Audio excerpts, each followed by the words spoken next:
I need emergency. The Wind River. FBI. What is it that you do again? Oh my God.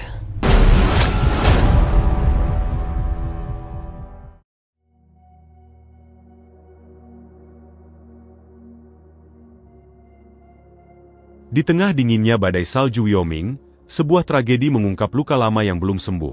Seorang gadis muda ditemukan tewas mengenaskan di tanah reservasi, memaksa seorang pemburu kesepian dan seorang agen FBI pemula untuk membongkar kebenaran brutal yang tersembunyi di balik dalamnya pegunungan.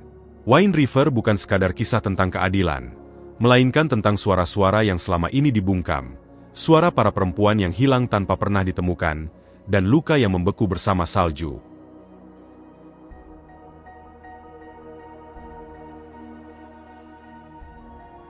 Cerita dimulai dengan kilas balik di reservasi Indian Wind River, pada malam musim dingin yang membekukan di Wyoming. Seorang gadis remaja keturunan Indian Amerika terlihat berlari tanpa alas kaki sambil menangis, lalu sesekali menoleh ke belakang seolah-olah sedang dikejar. Adegan berikutnya memperkenalkan tokoh utama kita bernama Cory Lambert, yang bekerja di Departemen Perikanan dan Satwa Liar sebagai pemburu predator seperti serigala dan singa gunung di daerah pegunungan Wyoming. Setelah berburu serigala di pagi hari, Cory menuju rumah mantan istrinya untuk menjemput putranya, agar bisa mengunjungi kakek dan neneknya di reservasi. Mantan istrinya memberitahu bahwa ia akan menerima pekerjaan di Jackson, yang disetujui Cory demi kehidupan yang lebih baik bagi anak mereka. Ia juga mengingatkan Cory bahwa ia tidak ingin tinggal di Penale, tempat penuh kenangan menyakitkan tentang putri mereka yang telah tiada bernama Emily. Sesampainya di rumah kakek dan neneknya, putra Cory disambut hangat. Dan, sang kakek, kemudian berbicara kepada Cory tentang seekor predator yang telah menerkam sekelompok sapi. Saat mengikuti jejak predator itu, Cory justru menemukan jejak darah. Dengan keahliannya sebagai pemburu, Cory mengikuti jejak tersebut dan menemukan tubuh seorang wanita muda yang membeku di salju, dengan luka parah di dahinya dan kaki yang membeku parah. Ia segera menghubungi polisi suku, dan kepala polisi bernama Ben datang ke rumah kakek nenek itu. Karena harus menunggu penyelidikan awal FBI dan badai musim dingin yang parah, mereka tidak dapat segera memindahkan jenazah. Meski sulit diakui, Cory yakin bahwa tubuh itu adalah Natalie Hansen, sahabat mendiang putrinya Emily, yang tampaknya meninggal dengan cara serupa. Agen FBI Jane Banner tiba dan meminta Cory membawanya ke lokasi penemuan mayat. Karena lokasi itu 5 mil jauhnya dan Jane tidak berpakaian cukup hangat untuk menghadapi badai, Cory mengajaknya kembali ke rumah untuk meminjam pakaian musim dingin milik Emily, yang membangkitkan kenangan pahit bagi Cory.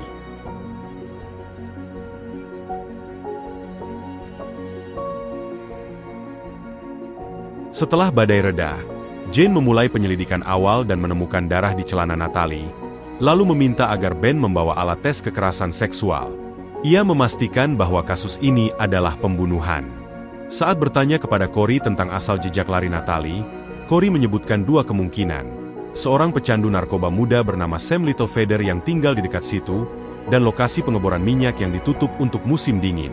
Cory menjelaskan bagaimana paru-paru bisa cepat dipenuhi darah jika seseorang berlari di suhu ekstrim seperti itu. Jane, penasaran dengan keterlibatan emosional Cory, akhirnya meminta bantuannya untuk melacak pelaku karena Cory sangat mengenal daerah itu. Keesokan paginya, Ben dan Jane mengunjungi Randy, petugas forensik yang melakukan autopsi Natalie. Randy mengonfirmasi bahwa Natalie diperkosa, tetapi enggan menyebut kematiannya sebagai pembunuhan, karena secara teknis ia meninggal akibat pendarahan paru-paru. Mendengar itu Jane marah tetapi Ben mengingatkannya bahwa semua orang di situ tahu itu pembunuhan. Hanya saja mereka terikat pada celah hukum.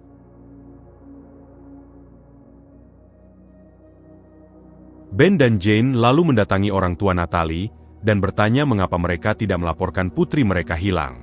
Ayah Natalie yang bernama Martin mengatakan ia mengira Natalie bersama pacarnya. Sementara itu, ibu Natalie yang bernama Annie, ditemukan Jane sedang melukai dirinya sendiri, memperlihatkan betapa dalamnya duka mereka. Cory kemudian berbicara serius dengan Martin, mengungkapkan bahwa ia mengerti rasa sakit kehilangan anak.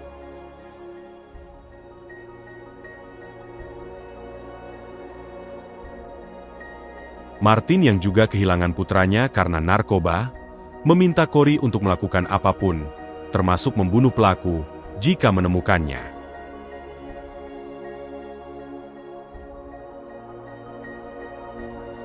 Mereka kemudian menuju ke trailer Sam Littlefeather.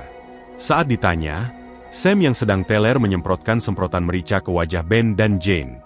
Corey menangkap Chip, seorang teman Sam, yang mencoba melarikan diri. Setelah insiden tembak-menembak di trailer, Sam akhirnya tewas di tangan Jane.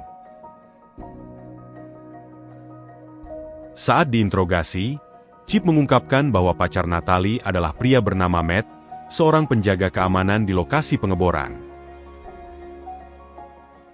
Corey, Jane dan Ben berencana mendatangi lokasi tersebut. Di malam sebelumnya, saat Jane mengunjungi Corey, ia menceritakan tragedi Emily. Corey merasa bersalah karena membiarkan Emily menginap sendiri, sementara ia dan istrinya menginap di motel. Emily diculik setelah sebuah pesta, dan jasadnya ditemukan di reservasi, dekat tempat Natalie ditemukan. Itulah sebabnya Corey sangat terlibat dalam kasus ini.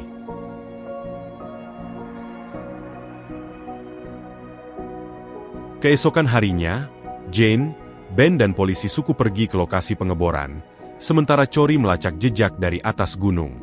Mereka bertemu pria bernama Kurt, yaitu kepala keamanan, yang mengklaim tidak tahu keberadaan Matt. Jane mulai curiga ketika menyadari Kurt tahu tentang Natalie padahal tidak ada yang menyebut namanya di radio. Kecurigaan ini terbukti saat terjadi ketegangan antara polisi suku dan para petugas keamanan, hingga akhirnya baku tembak pecah.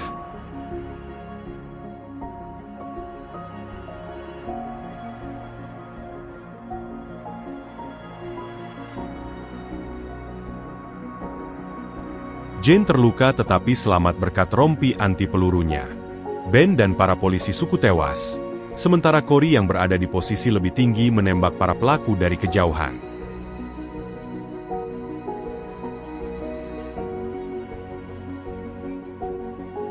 Pria bernama Pete, yaitu salah satu pelaku, berhasil kabur.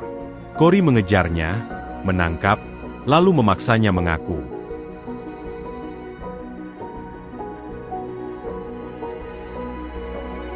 Pete mengakui telah memperkosa Natalie dan membunuh Matt. Corey lalu melepaskannya, tapi tanpa alas kaki di salju, memaksanya merasakan penderitaan Natalie sebelum akhirnya meninggal karena suhu ekstrim.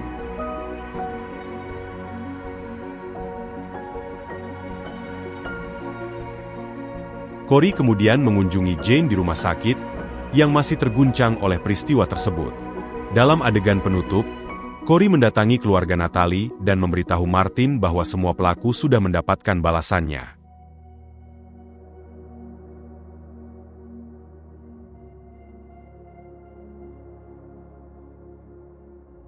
Wind River bukan sekadar film thriller biasa.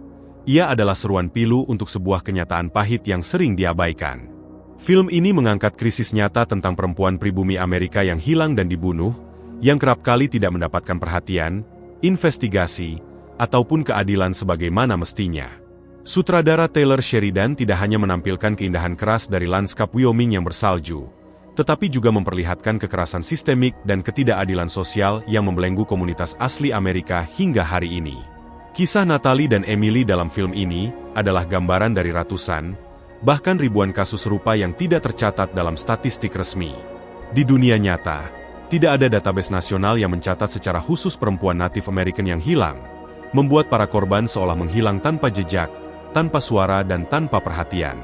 Melalui karakter Corey dan Jane, film ini memperlihatkan betapa sulitnya memperjuangkan kebenaran di tengah sistem hukum yang terbatas dan medan yang tidak bersahabat. Film ini juga memperlihatkan bahwa dalam dunia yang penuh luka ini, kadang satu-satunya keadilan yang mungkin dicapai datang melalui rasa kemanusiaan, keberanian dan solidaritas pribadi. Pada akhirnya, Wind River mengingatkan kita bahwa ada banyak tragedi yang tersembunyi di balik dinginnya pegunungan bersalju. Tragedi yang terus terjadi saat dunia memilih untuk menutup mata. Ini adalah film yang bukan hanya menegangkan dan emosional, tetapi juga penting.